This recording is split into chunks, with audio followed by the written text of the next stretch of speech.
इकाई 3 समझदार नन्ही। बाल दोस्तों, good morning. Good morning teacher. बाल दोस्तों, मैं आपको कुछ चित्र दिखाता हूँ। आप पहचानिए कि यह किसका चित्र है। चलो तो बाल दोस्तों, यह किसका चित्र है? यह मोर का चित्र है। अरे वाह, सही जवाब है। यह मोर का चित्र है। मोर हमारे देश का राष्ट्रीय पक्षी है। चलो बताओ कि यह किसका चित्र है? टीचर, यह कबूतर का चित्र है। अरे वाह, ये भी सही है। यह कबूतर का चित्र है। अब दूसरा एक चित्र देखो और बताओ कि यह किसका चित्र है? टीचर, ये तो बतख का चित्र है। अरे वाह, सही जवाब है। यह बतख का चित्र है। बाल दोस्तों, आपको पता है कि बतख कहाँ रहती है? बतख तालाब और नदी में रहती है। हाँ, सही बात है। बतख तालाब और नदियों में रहती है।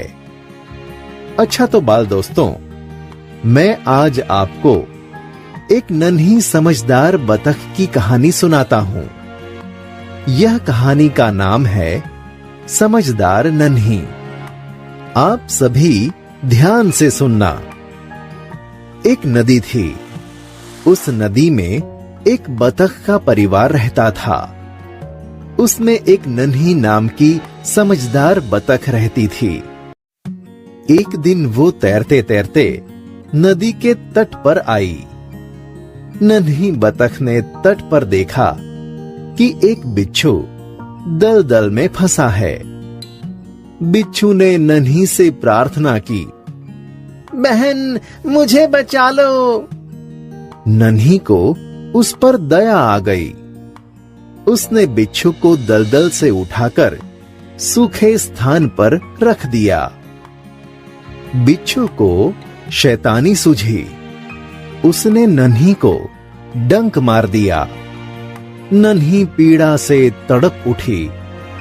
उसने बिच्छू से पूछा, क्यों भाई, तुमने मुझे डंक क्यों मारा? बिच्छू लापरवाही से बोला, क्या करूं, डंक मारना मेरा स्वभाव है। नन्ही बोली, तुम यह गंदी आदत छोड़ दो, नहीं तो कोई मुसीबत में तुम्हारी रक्षा नहीं करेगा। बिच्छू उसकी बात अनसुनी कर आगे बढ़ गया। नन्ही अपनी माँ के पास नदी में चली गई। माँ ने पूछा, नन्ही बेटी, तुम कहाँ रह गई थी? नन्ही बोली, माँ, एक बिच्छू दलदल में फंस गया था, उसे बचाने में देर हो गई। माँ खुश होकर बोली, बेटी, यह तुमने बहुत अच्छा काम किया है। नन्ही बोली, लेकिन बदले में उसने मुझे डंक मार दिया। माँ बोली, बिच्छू अपनी गंदी आदत का गुलाम है। तुम उसे चाहे कितनी बार बचाओ, वह बार बार डंक मारता रहेगा।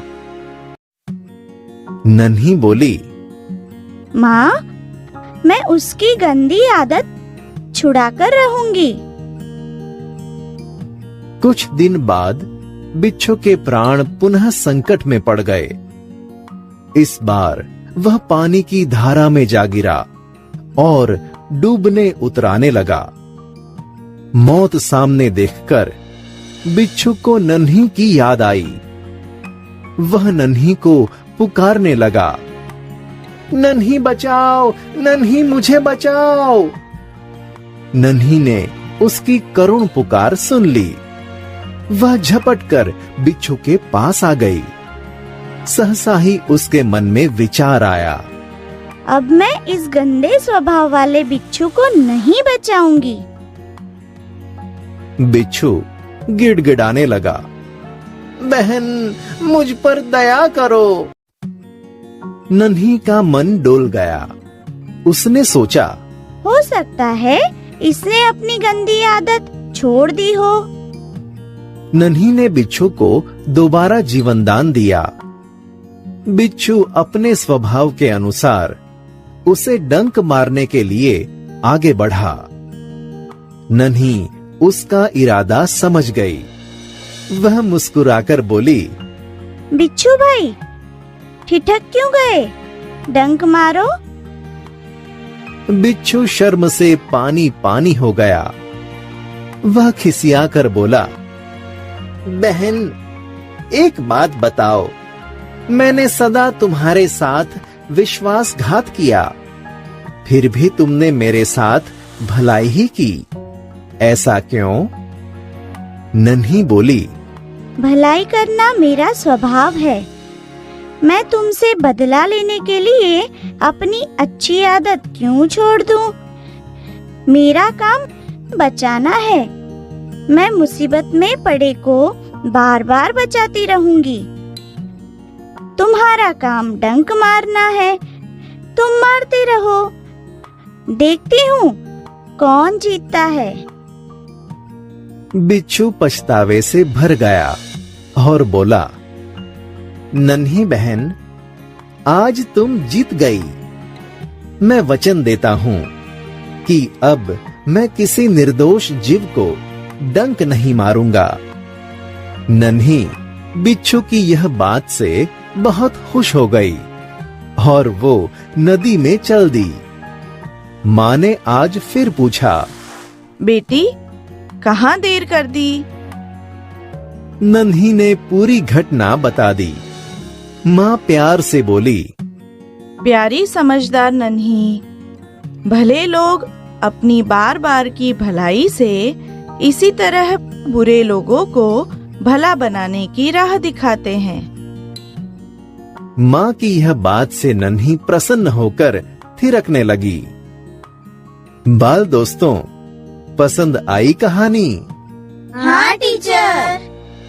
बाल दोस्तों, हमें भी नन्ही बतख की तरह अपनी अच्छी आदत नहीं छोड़नी चाहिए और दूसरों को मुसीबत में देखकर उसकी मदद जरूर करनी चाहिए। बाल दोस्तों, आप भी अपनी अच्छी आदत जीवन में कभी मत छोड़ना। तो विद्यार्थी मित्रों, आ वीडियो तमने केवो लाग्यो? जो सारो लाग्यो हो तो लाइक करजो एंड सब्सक्राइब करजो અને બેલ આઇકોન પ્રેસ કરજો, જેથી અમારા આવનાર વિડીયો YouTube પર સૌથી પહેલા તમને જોવા મળે અને તમારા મિત્રોને આ વિડીયોને શેર કરજો, જેથી એમને પણ લાભ થાય. Thank you. આભાર.